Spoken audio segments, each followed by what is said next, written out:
Hey guys, welcome back to the channel. So I'm going to do a little comparison today of two of my watches, the Seiko sbdc053 and then also the Seiko srp777, better known as the Turtle reissue. I don't think I've ever done a comparison of these two, and I think it would be something to compare to just due to the fact that they're kind of close in price.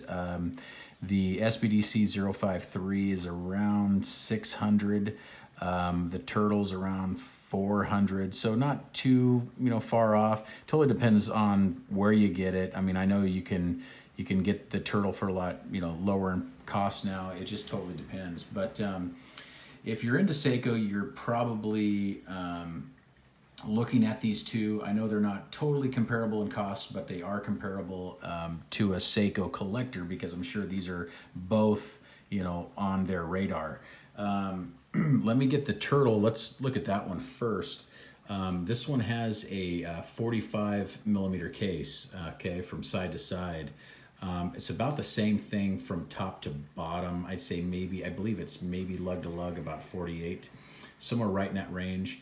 It's running the 4R36 movement, which is a, I believe it's a 38 to 40 hour power reserve. It's 21,600 vibrations per hour movement. Very nice movement. This one's running very accurately. What I love about the Turtle is just, the case, why they call it the Turtle. It's got that nice beveled edge here at the bottom on both sides of the case where contours goes down. Very wearable, very nice on the wrist. Even though it's a 45mm and it's a bigger watch by measurement, it actually wears very nicely. This one here, unlike the other Seiko I'm going to show you, is running their Hardlex crystal, which I haven't scratched this one, so it's got a little smudge there. So I don't imagine this one being scratched.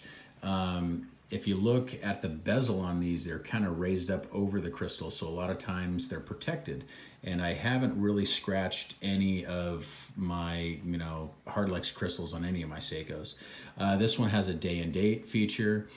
This is part of the Prospex line. It's a 200-meter water resistance. Matte dial. You can see that. Let me take the smudges off. I kind of smudged it up a little bit here. But it's a matte dial. It's a 120 click bezel.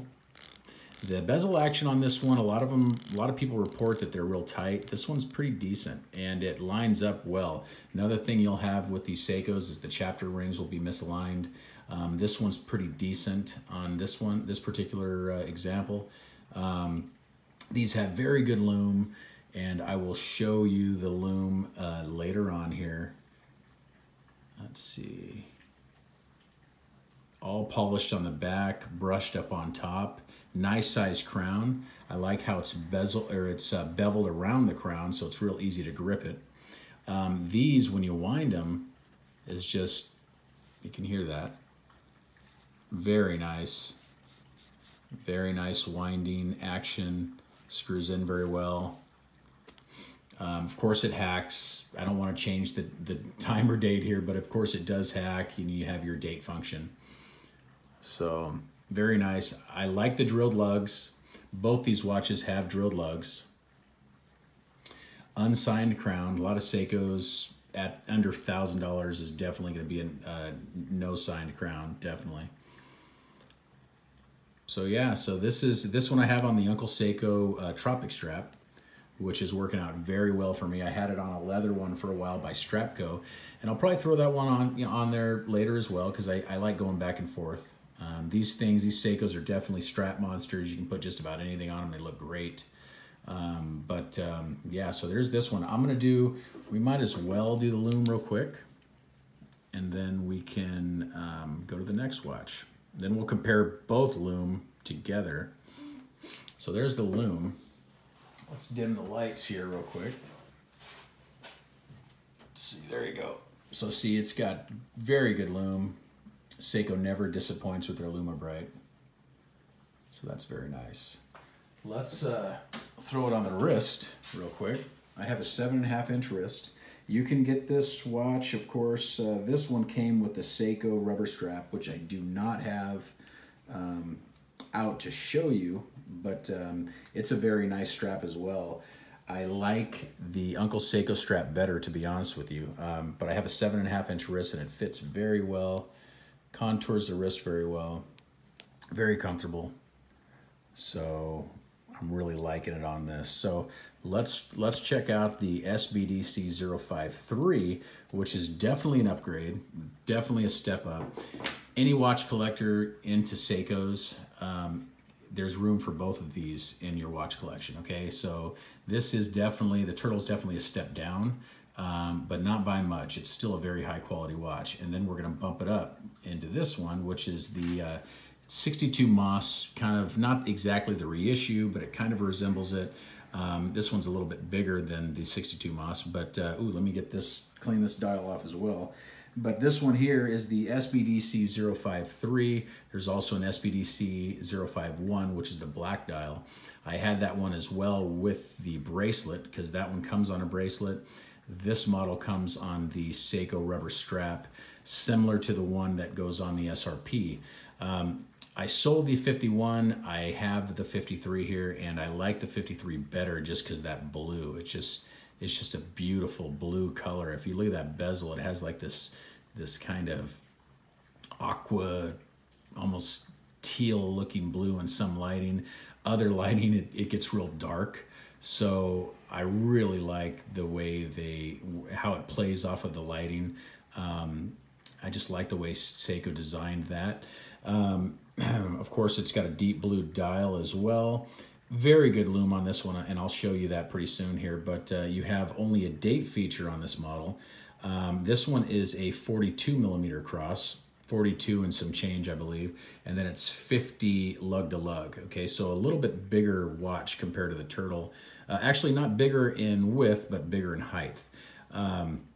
But both wear very comfortable. This one has very nice beveling on the edges as well here. Okay, so it slopes down, contours to the wrist, so it's very comfortable to wear. This one has a very big crown, which is reminiscent of the older Seikos, which is really cool. I like the bigger crown. It's easier to grip. The knurling on the crown, the edging on it is similar to what it is on the coin edge bezel, so that gives you very good grip, and it also looks pretty good as well. Non-signed crown. This one is running the 6R15 automatic movement, which is 21,600 vibrations per hour, but it has a 50-hour power reserve. So this one is a higher end Seiko movement. This one is their highest end in the Prospex line, and then when you go up beyond this, you're getting into the, more of the Grand Seiko type movement, which is also really good, and they have higher beat rates also. But this is a really good movement. It's been accurate for me. I haven't had any issues with it at all. They use a Sprawn mainspring in it, so it's definitely an upgrade over the Turtle, okay, for sure. But like I said, there's room for both in anyone's collection that has a Seiko collection. There's definitely room for both. 120 click bezel, and it's very nice. I believe better than the Turtle, just feels smoother. The chapter ring on this one lines up pretty well. Everything lines up decent on this watch, which is a plus, because you never know. Sometimes you never know with a Seiko what you're going to be getting. Drilled lugs. This one, it really has nice finishing. Brushed here in the center, polished on the bottom, and then polished up on top. Kind of that Saratsu type polishing, and then you have brushed up on top here, okay? Polished in between the lugs, but very nice watch. I love this big broad arrow hour marker, or hour hand. Very legible, easy to read. I like how everything extends all the way out to the edge of the dial. You could see that, the second hand, minute hand. It's just very good legibility. This one is definitely a Japanese market watch. It says Japan movement right there, but these are only sold in Japan. Of course, you can get them here, but yeah, JDM models. So, and it's got very good,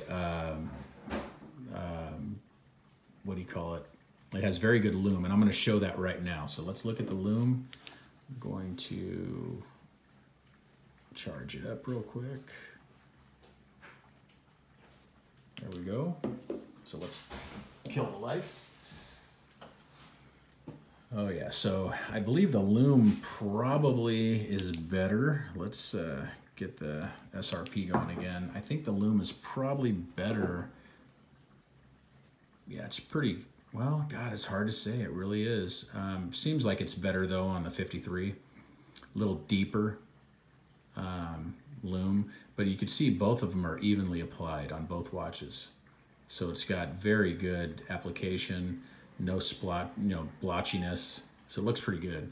So let me put the 53 on the wrist real quick on my 7.5-inch wrist. And this one is on an Uncle Seiko strap, which I just love. It's so comfortable to wear on this.